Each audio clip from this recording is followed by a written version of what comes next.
All right, Josh. Well, I appreciate you coming in to talk with me today. I know that your parents have scheduled this appointment for you, and when we were just talking out in the lobby before we came back in here, you mentioned that you really wanted to know what motivational interviewing is and what these conversations might look like. Yeah, I do. Okay. Well, I hope that this is a space where we can have good, open, and safe conversation about what you'd like to see change. It's really my job to be present for you and listen to what you'd like to see change, and then help guide and support and encourage you on that journey. You have all of the skills and best thoughts and ideas about how that can happen, and so that's kind of your role in this, is pulling your own resources and thoughts and ideas around what might change. And we'll really just explore this pathway together from where you are now to where you'd like to be. Does that sound okay for you? Yeah, I think it does. So talk to me a little bit about how you're feeling about being here today and your parents, bringing you in. I mean, I'm a little annoyed, but I understand why they want me to be here. They think I'm disrespectful and that I don't appreciate what they do for me, and that I backtalk a lot. Okay. So, not excited to be here, and also, it seems like you're understanding why you might be here too. Yeah. Okay. So you were just saying that you backtalk some to your parents. I guess I do. Okay. So tell me a little bit more about what that looks like. Whenever they tell me to do something, or whenever they, I guess, even tell me not to do something, I tend to lash out, and I guess I let my mouth get the better of me. Okay. So it sounds like it's important for you to express your feelings and emotions and let your parents understand how you feel about things. Is that something that's important to you? Yeah, it is. Okay. I guess sometimes I feel like I'm not heard. Okay. So, your current way that you express those feelings and emotions, what do you like about that approach, or how you currently, express yourself with your parents? I guess I don't really like anything about it because I'm here, and obviously it's not working. But I guess I don't know a better way to go about it. So you're understanding, or you feel like, your current way of expressing yourself isn't working, and you're not sure what other ways might be better to go about it. Yeah. Can you think of any times, or tell me about any times when you've been able to talk or have a conversation with your parents about something you didn't like that was productive? I mean, I guess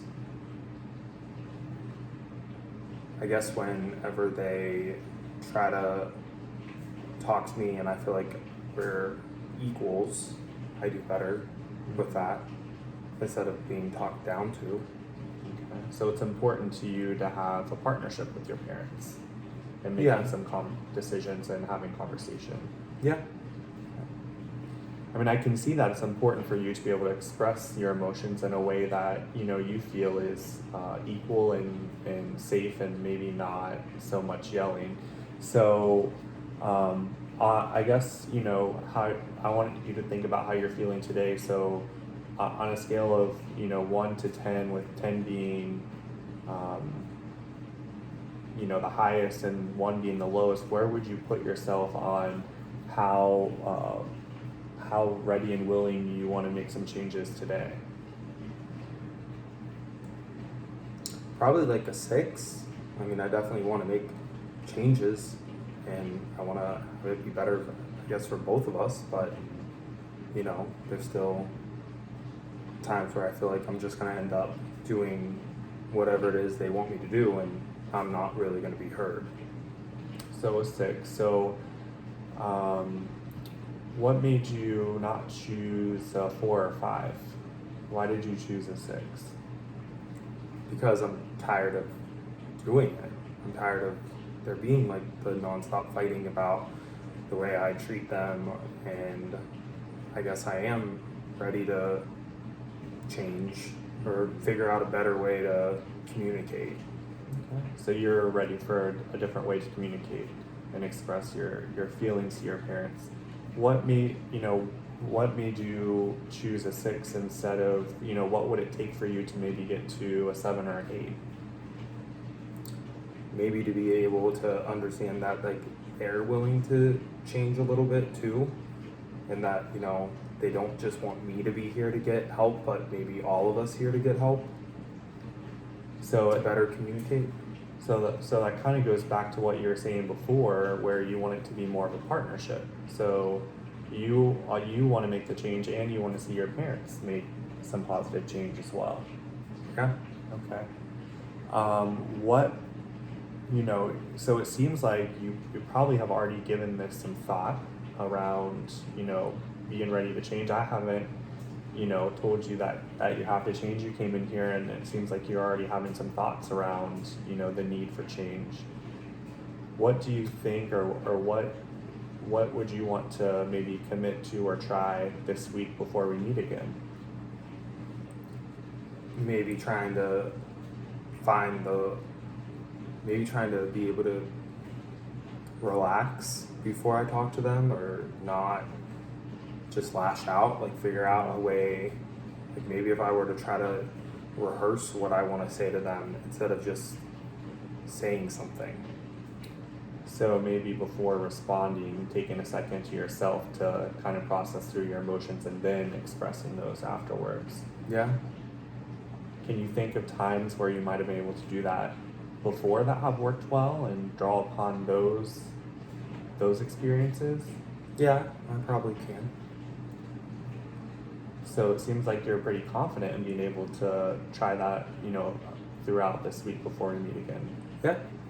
I think I can try.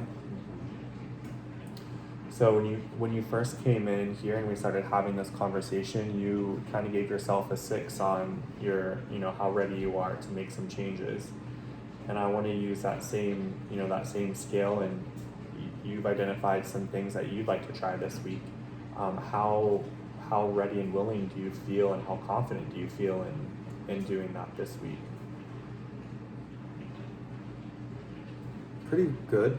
I mean, well, on the scale, I would say like an 8. Okay.